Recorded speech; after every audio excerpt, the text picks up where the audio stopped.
I got a call tonight from the parent of one of my students. She said she had unfortunate news to tell me. Her husband, the dad of my student, had left. He just left a note, and he left the family. And tonight she had to tell my student. And tomorrow he's coming to my classroom. Hi, my name is Michelle Kruger, and today we're going to talk about trauma's impact on executive functioning. Our talk today is called See Me, Teach Me, Help Me. Trauma is the frequent or prolonged activation of the stress response without a protective relationship, which can cause toxic stress, according to Forkey. The protective relationship could be a loving relationship from a teacher or of a parent who can protect you from some of the impact of the stress. Trauma, according to Fritz, is the perception of events or circumstances as extremely frightening, threatening, or harmful to one's physical or emotional safety. Some examples of trauma might be abuse, neglect, disasters, family or community violence, refugee experience, war. Even exposure to traumatic events, like an accident, a car accident, a serious illness of themselves, their family members, someone they know, sudden loss of a loved one, being in a military family. According to this definition, 2/3 of children will experience trauma before the age of 16. Trauma has some real and lasting impacts on the brain. 3 main centers are impacted when we have repeated trauma. First one is the hippocampus, which is central to learning and memory. Repeated exposure to stress hormones can cause damage to the hippocampus, which limits learning and memory. The hippocampus can be significantly smaller, with decreased function in people who have experienced trauma and repeated stress. This can negatively impact their educational attainment. If we can't remember what we've been taught, of course it's going to impact our educational attainment. The amygdala, the emotional response center. This tells us how to respond to situations based on our emotional memory of previous experiences. Damage to the amygdala can cause aggressive behavior with minimal threat and can cause impulsive behavior similar to ADHD. Brain scans show that this area is more active than it should be in people with trauma. Amrad talks about the prefrontal cortex being the executive functioning and higher order thinking area of the brain. Forkey explains that damage caused by stress and trauma can cause slow, less effective synaptic connectivity. This results in a limited ability to suppress aggression and to think through consequences of actions. Again, those really impulsive behaviors. See me. My behaviors are communication. According to Little and Marauder, the behaviors that we might see in a classroom with children who have had trauma are hyperarousal, hyperawareness, and a need for control. Hyperarousal, fight or flight. They might be acting out perceived threats. The threat might be that you're telling them what to do. Aggression. We might see aggression, unfortunately. Difficulty with eye contact. Eye contact might make them feel threatened if you are holding their eyes, and so we don't want to do that. Difficulty in groups. They may feel closed in around the groups. They may refuse to join in. They may be aggressive. They may seem non-compliant or manipulative. Or they might be hypervigilant, or both. Always aware of their situation, of their surroundings.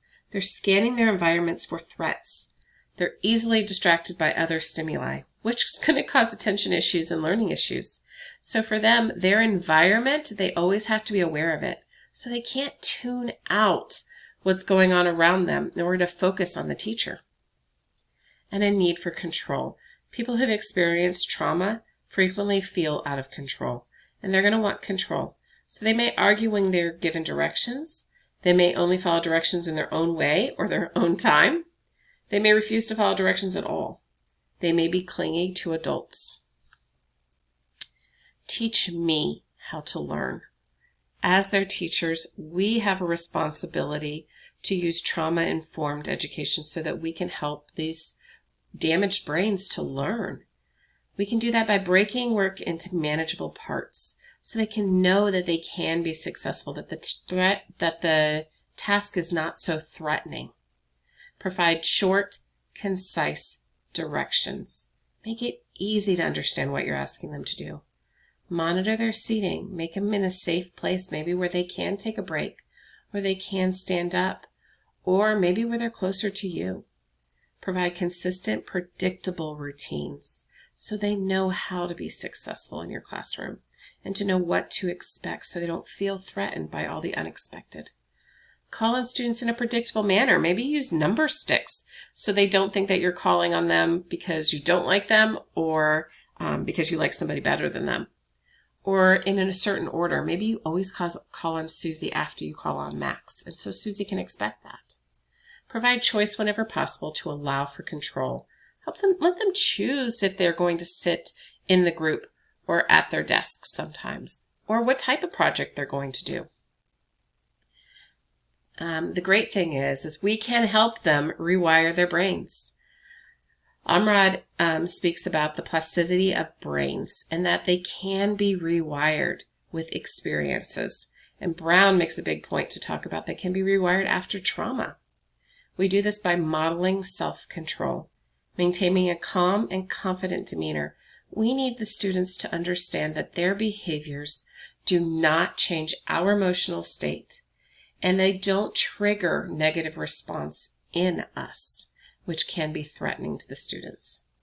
Give frequent but brief positive interactions. Go by their desk and say, "Hey, I love the way you highlighted your evidence. Keep it up. Great job." And walk away. Don't hover and make them feel threatened or watched. Build in movement breaks. Provide choice whenever possible. Use strategic praise. Make sure we are praising the thing we want to see. If we want to see them complying, let's praise every time that they comply. Build a positive relationship with acceptance, accessibility, and warmth. You need to be the soft landing place, and then you need to see them, and they need to know that you see them and that you accept them for who they are. Directly teach coping skills. They need to be taught how to take deep breaths during situations that are threatening, or to ask for a break, or to say what they need, or to use deep breathing. These need to be taught to them. And teach them about their brain. Teach about what the brain is doing. It's one of my favorite quotes. Teachers who know their students well and who create relationships from the onset help contribute to a student's healthy mindset and a feeling of safety within the school. And that's our goal as a teacher, to provide safety. Some resources that you may find helpful to see them, teach them, and help them is a trauma-informed teaching. It's a TED Talk by a doctor who experienced a very significant trauma in her life and how the relationship with a teacher really helped her to overcome that trauma. Childhood Trauma in the Brain, which is the UK Trauma Council, presented a presentation about how trauma impacts the development of the brain. What's going on in the brain of a child who's experienced trauma? This is a short TED Ed video that explains PTSD and its impact on the brains and triggers and how to support students with PTSD. And the last one I think is really impactful. It's the Impact of Trauma on Learning, Part 1, Academic Performance. The impact of trauma on learning. This episode focuses on the foundations of learning and how trauma disrupts the development of executive functioning. As we end this talk today, I really want you to focus on the fact that students who come to us with trauma have brain differences, and we need to know how to teach towards these brain differences to help them develop those executive functioning skills so they can be successful in your class and all the classes to follow and the life that will come after school. Thank you very much for being the safe landing place for your students.